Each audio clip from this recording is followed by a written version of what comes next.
Hello! Aujourd'hui dans cette vidéo, le test du Corsair F4U, un avion que j'ai fabriqué il y a déjà plusieurs mois et j'avais pas fait de test en vol. Aujourd'hui c'est chose faite, je vous fais voir le test en vol et je débriefe juste après des caractéristiques de vol. Allez, c'est parti!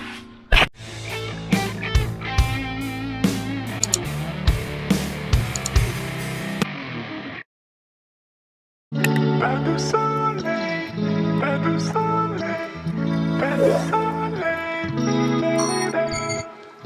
pas de soleil, pas de soleil, pas de soleil.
Alors pour rappel un petit peu des caractéristiques de cet avion, une envergure de 1m15, un poids de 650 grammes. Lors de la vidéo de la construction, j'avais installé un moteur 2200 kV avec 7 hélices, donc c'est une 80-60.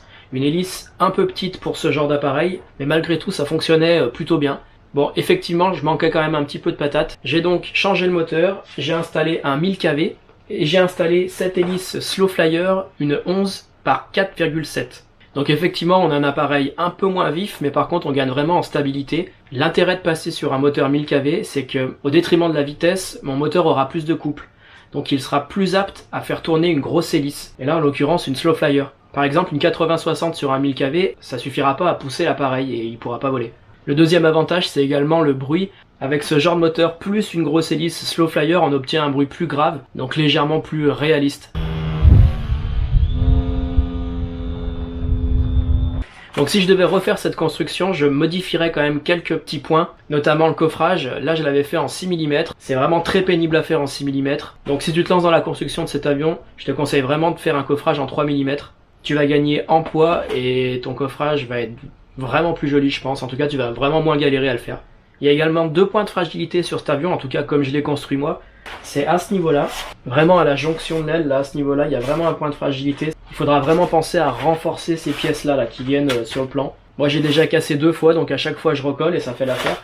Et le dernier point de fragilité, c'est mon bâtimoteur. Donc c'est pas ma pièce de contreplaqué qui est vissée sur mon moteur, mais c'est bien le bâti, tout ce qui sert à tenir justement cette pièce de contreplaqué. Alors peut-être que j'ai pas mis assez de colle chaude, mais en tout cas pensez bien, vous, à vraiment renforcer cette partie-là. J'ai pas eu de problème quand j'avais mon moteur 2200 kV avec l'hélice 80-60, parce que je devais avoir beaucoup moins de vibrations, mais là en passant sur une plus grosse hélice, j'ai certainement eu plus de vibrations, j'avais peut-être un petit jeu, mon moteur ne tournait pas exactement à la perfection dans son axe. En tout cas, en vol, mon bâti s'est décollé.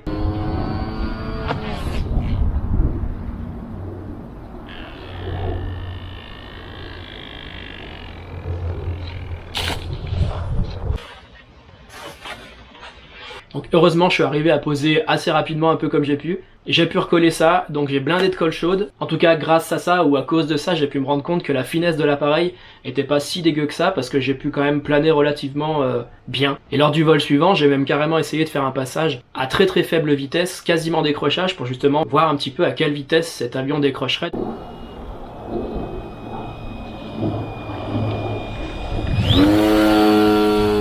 Donc on peut voir que je passe relativement à faible vitesse malgré son poids de 650 grammes. La finesse c'est pas trop mal. La finesse c'est la capacité à l'avion de planer sur une certaine distance moteur coupé. Par exemple, un planeur va planer bien plus longtemps et bien plus loin, donc aura une meilleure finesse qu'un avion qui va planer moins loin. Évidemment moteur coupé en partant de la même hauteur.